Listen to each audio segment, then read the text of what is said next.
Okay, here's a Blu-ray writer, or a Blu-ray burner, as some people would call it.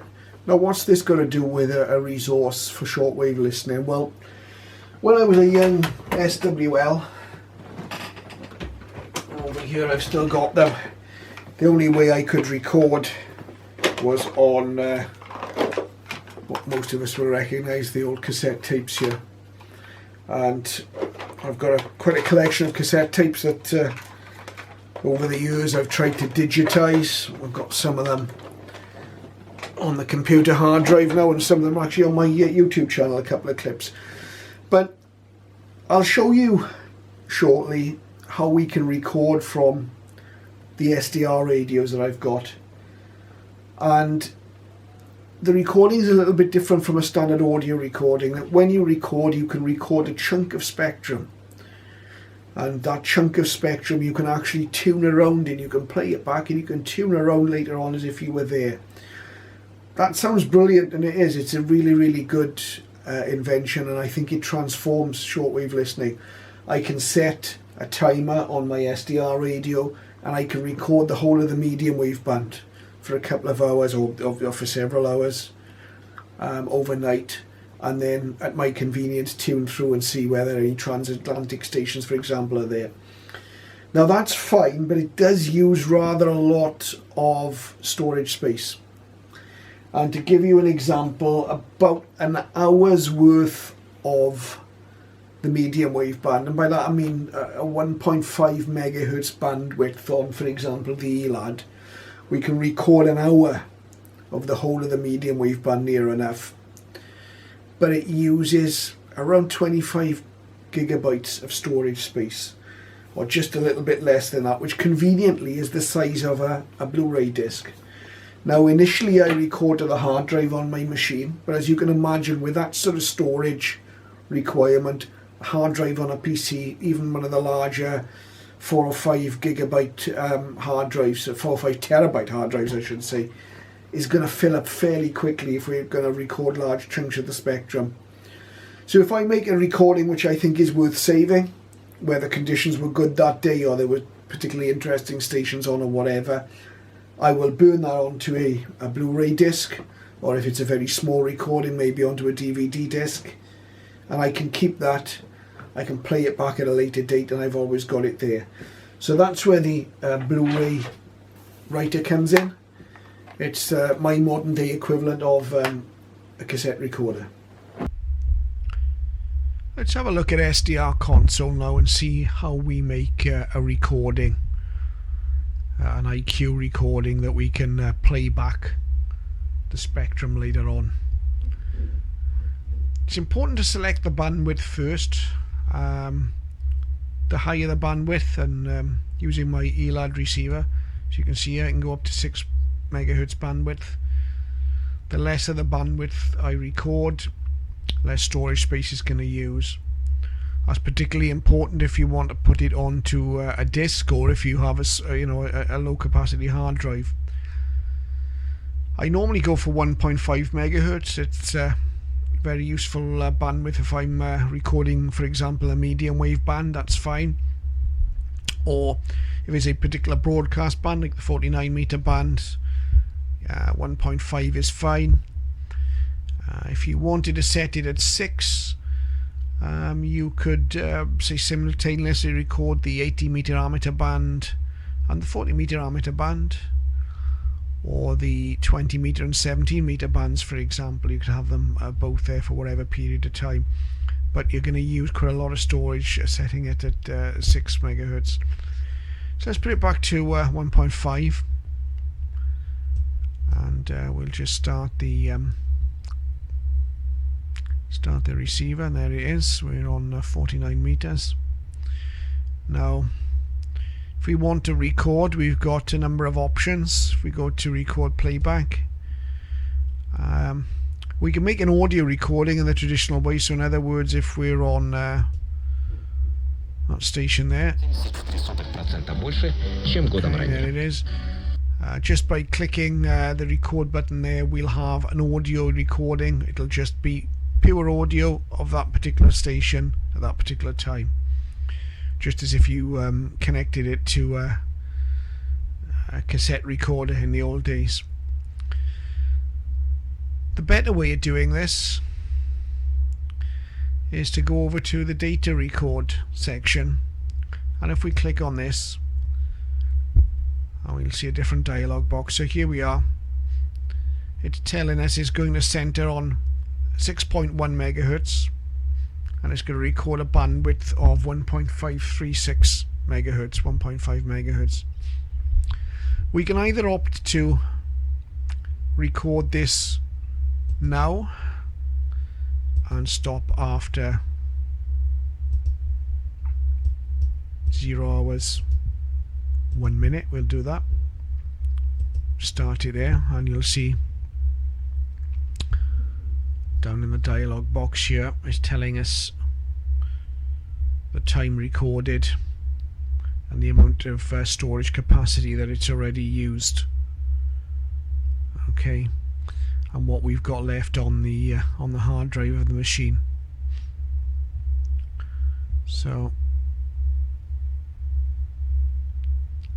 that's easily enough done. We don't really want to record this just at the moment, so I'll stop that.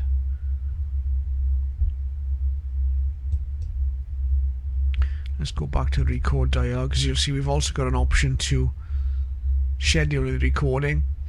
So for example, if we wanted to record, as I've mentioned before, the medium wave band during the night in the UK here to see if there's any transatlantic reception, we could set this for whatever time we want,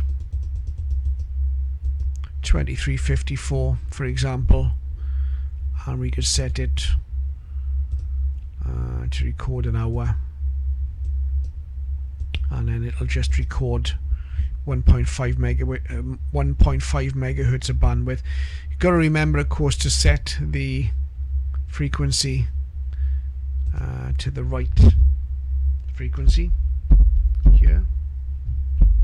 So we might want to set it to 1 meg, and then we'll be fine, as that's the central point it's going to start the recording at. So with a 1.5 megahertz bandwidth, it's going to be 750 kilohertz down from 1.0 and 750 kilohertz up. So the top end of the band that we'll record will be 1750 kilohertz, for example, with those settings.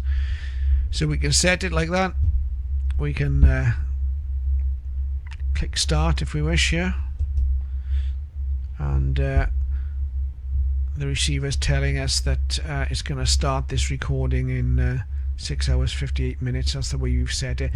Now obviously to do this we need to leave the PC running, and we need to leave the software running. If we switch the software off, it won't record. So that's quite quickly how you set it up for recording, and in a moment we'll have a look at a recording I made previously, in fact one I made 4 years ago, almost 4 years ago in 2017, and see how the playback goes. Right, I've put the disc in the Blu-ray drive. I'm opening Sdr Console, and then we'll see how we play the recording that we made back. I remember this is a recording from 2017. So Sdr Console is asking us which radio we want to use here. Now we're playing back a recording, so we can just close that dialog box, and up here in the menu we go to record playback, click on the open button, and it's taken us down, I think, already to the Blu-ray drive, which is E here. So we've got the file that's on the disc selected. Let's just press play and see what happens. Takes a couple of seconds for the drive to boot into action, and okay, there it is. So what we're looking at now is 1.5 megahertz of bandwidth that was recorded in March 2017. Zoom right out, and if we go to the center, let's center it about there, move up a little bit more, and okay, so we can pretty much see the span of what we're recording in total. So we've got the 49 meter band down here on the left, and towards the far right we've got the 40 meter amateur band. We can hear the, we can see the sideband signals here. Let's just pick on one of those. I'll center the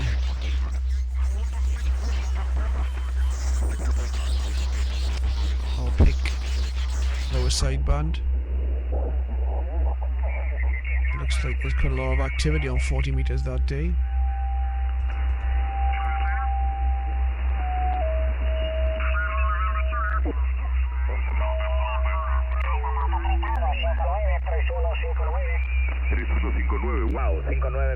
Okay. So as you can see, we can hear the sideband signals. If we pop that back on AM, zoom back out, we might want to have a look at 49 meters. I think this was a Sunday morning, and this recording was made in 2017. You might see there's one or two pilot stations out there. Sounds like one there. Okay, let's try not to get copyright hit there. And zoom in a little more. You see there's some other signals, 6285 is someone else there. And what else have we got? 6250 maybe. Can't hear anything there. 6195. So on, we can step down. Not necessarily the one who called the shots. Interesting. Yeah, I can go up and down in frequency. In other words, we can tune this as if it were a live receiver, but we're actually looking at the band as it was 4 years ago. So I think this is, you know, an absolutely brilliant resource. Not only can we record one signal, but we can record a whole band. I've recorded 1.5 megahertz of bandwidth here for an hour. This fitted on a 25 gig disc. If I wanted to record 6 megahertz of bandwidth, I could have done this. But obviously the storage space is going to be so much greater. So it's a trade-off, how much bandwidth you want against how much storage space you have. Blu-ray discs, to my knowledge, come in 25 gigs, 50 gigs or 100 gig capacities. So obviously with 100 gig you'd have a little bit more scope. You probably get an hour's worth of 6 megahertz bandwidth, but those just do tend to be rather expensive. What I like about this system is I don't have to transfer the recording back onto my hard drive. The Blu-ray drive and the USB 3 connection is fast enough for me to be able to replay this recording straight from the disc.